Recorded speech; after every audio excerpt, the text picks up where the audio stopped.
আসসালামু আলাইকুম বন্ধুরা, সবাই কেমন আছেন? তো আন্তর্জাতিক সংবাদে আপনাদের সবাইকে স্বাগতম। শুরুতেই সংবাদ শিরোনাম।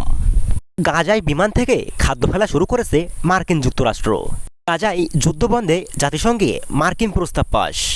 1000 ফিলিস্তিনিকে হজের আমন্ত্রণ জানিয়েছেন সৌদির বাদশা। শুনছিলেন সংবাদ শিরোনাম, এবার শুনবেন বিস্তারিত। তার আগে আপনারা চ্যানেলটি সাবস্ক্রাইব করে সুন্দর একটি কমেন্ট করে একটা লাইক দিয়ে দিন। গাজায় বিমান থেকে খাদ্য ফেলা শুরু করেছে মার্কিন যুক্তরাষ্ট্র।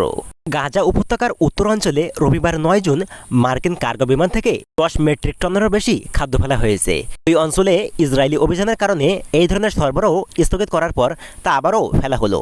মার্কিন সামরিক বাহিনী এই তথ্যটি নিশ্চিত করেছে।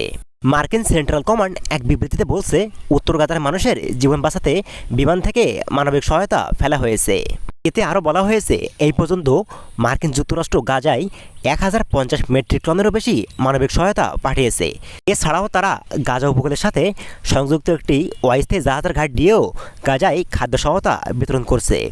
গাজার বাসিন্দারা তাদের ইতিহাসে সর্বকালের সবচেয়ে রক্তক্ষয়ী যুদ্ধের মধ্য দিয়ে চলার কারণে তারা এখন চরম ভোগান্তির মুখে পড়েছে। গাজায় যুদ্ধবন্ধে জাতিসংঘে মার্কিন প্রস্তাব পাশ হলো। যুদ্ধবিরতির পক্ষে ভোট দিয়েছে 14টি দেশ। অবশ্য আমেরিকার এ প্রস্তাবে ভোট দেয়নি রাশিয়া। কাতার ভিত্তিক সংবাদ মাধ্যম আল জাজিরার এক প্রতিবেদনে এ তথ্য জানানো হয়। আমেরিকার প্রস্তাব একটি পূর্ণ ও সম্পূর্ণ যুদ্ধবিরতি, হামাসের হাতে আটক জিম্মিদের মুক্তি, নিহত জিম্মিদের অবশেষ ফেরত এবং ফিলিস্তিনি বন্দী বিনিময়ের শর্ত নির্ধারণ করা হয়েছে। আমেরিকা তৈরি করা খসড়া প্রস্তাবে 3টি পর্যায়ে অন্তর্ভুক্ত হয়েছে। প্রথম ধাপে জিম্মি বন্দী বিনিময়ের পাশাপাশি স্বল্পমেয়াদী যুদ্ধবিরতি সম্পর্কিত। দ্বিতীয় ধাপে শত্রুতা স্থায়ীভাবে অবসান এবং গাজা থেকে ইসরায়েলি সেনাদের পুরোপুরি প্রত্যাহারের কথা বলা হয়েছে। তৃতীয় ধাপে যুদ্ধের কারণে ব্যাপকভাবে ধ্বংস হওয়া গাজার জন্য বহু বছরের পুনর্গঠন পরিকল্পনা রয়েছে। মার্কিন প্রেসিডেন্ট জো বাইডেন গাজায় স্থায়ীভাবে যুদ্ধবিরতির লক্ষ্যে 3 ধাপের পরিকল্পনার সম্মত হওয়ার কয়েক সপ্তাহ পর এই প্রস্তাব পাশ হলো।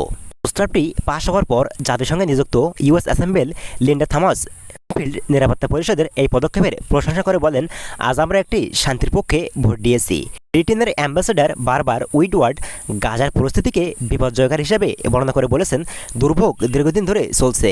তিনি আরও বলেন, আমরা সংশ্লিষ্ট সব পক্ষকে এই সুযোগ কাজে লাগিয়ে স্থায়ী শান্তির দিকে এগিয়ে যাওয়ার আহ্বান জানাচ্ছি। এটি ইসরায়েল ও ফিলিস্তিনের জনগণের নিরাপত্তা ও স্থিতিশীলতা নিশ্চিত করবে। গত মার্চে জাতিসংঘের নিরাপত্তা পরিষদ যুদ্ধবিরতির আহ্বান জানিয়ে একটি প্রস্তাব পাশ করে। আরও 1000 ফিলিস্তিনিকে হজের আমন্ত্রণ জানিয়েছেন সৌদির বাদশারা। সোমবার 10 জুন সৌদির প্রেস এজেন্সি এই তথ্যটি নিশ্চিত করেছে। এর আগে সৌদির বাদশা আরও 1000 ফিলিস্তিনিকে হজের জন্য আমন্ত্রণ জানায়। ইসরায়েলি হামলায় যারা আহত ও নিহত হয়েছেন এমন পরিবারের মোট 2000 সদস্য বিনা খরচে হজ পালনের সুযোগ করে দিচ্ছেন সৌদির বাদশা। দেশটির ইসলামী এয়ারফোর্স মন্ত্রণালয়ের দেওয়া এক নির্দেশে শেখ আব্দুল লতিফ বিন আব্দুল আজিজ আল শেখ বলেন, এর মধ্য দিয়ে ফিলিস্তিনের প্রতি সৌদি আরবের সর্বাত্মক সমর্থন নির্দেশ করে। তিনি আরও বলেন, গাজা জনগণের প্রতি সৌদির বাদশার এমন আমন্ত্রণ তাদের কষ্ট কিছুটা দূর করবে। ফিলিস্তিনের জনগণের প্রতি আলাদা ভালোবাসা সৌদি আরবের প্রথম বাদশা আব্দুল আজিজের সময় থেকে হয়ে আসছে।